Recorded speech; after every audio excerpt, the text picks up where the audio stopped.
Madam, আমার বাচ্চাটাকে একটু ধরবেন, ওর খুব খিদে পেয়েছে, আমি ওর জন্য দুধ নিয়ে আসি। কিন্তু আমি কি করে? ওকে একটু ধরুন না প্লিজ। আরে এক সেকেন্ড, এটা কি করছেন? আরে আরে ম্যাডাম ম্যাডাম ম্যাডাম ম্যাডাম, আরে দাদা বাসটা থামান, বাচ্চাটা আমার হাতে আছে, পড়ে যাবে। দাদা থামুন না।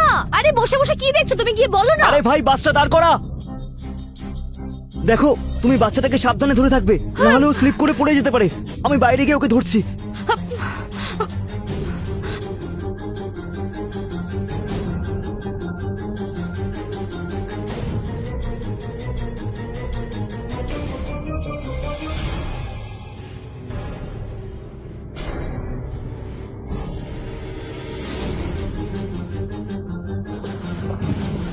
এই বাবা, কেমন মা বলো তো? কিভাবে বাচ্চাটা আমাদের কাছে দিয়ে চলে গেল কোথায়? হ্যাঁ সত্যি, আর বাসটাও তো বেশি দূর এগোয়নি। আমার মনে হচ্ছে ওই মহিলাটা ইচ্ছা করে তোমার হাতে দিয়ে গেছে। কিন্তু উনি এরকম কেন করবেন? এই দেখো, এই বাচ্চাটার কাছে একটা চিঠিও রয়েছে দেখছি।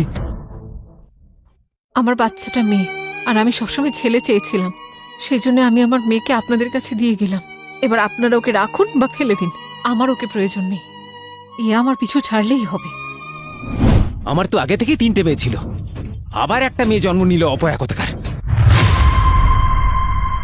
আমি তো ছেলে চেয়েছিলাম, আমার চাই না এই মেয়ে। পড়ে থাক এখন এই ডাস্টবিনে। এই হলো তোর আসল জায়গা।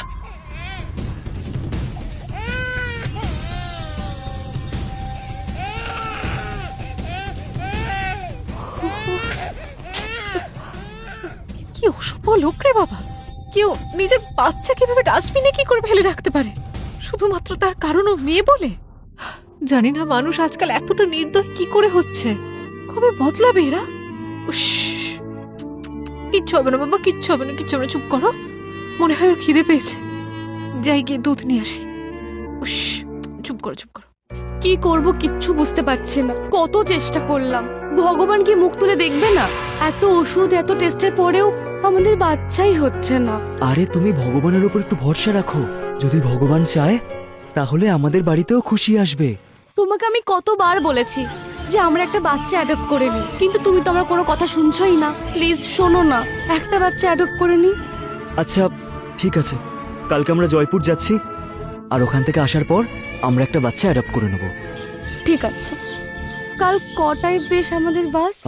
কালকে সকাল 9টার সময়। এবার তুমি আর টেনশন করো না, বাড়ি চলো। কি অদ্ভুত পৃথিবী, তাই না? একদিকে ওই লোকটা ছিল যে যে নিজের বাচ্চা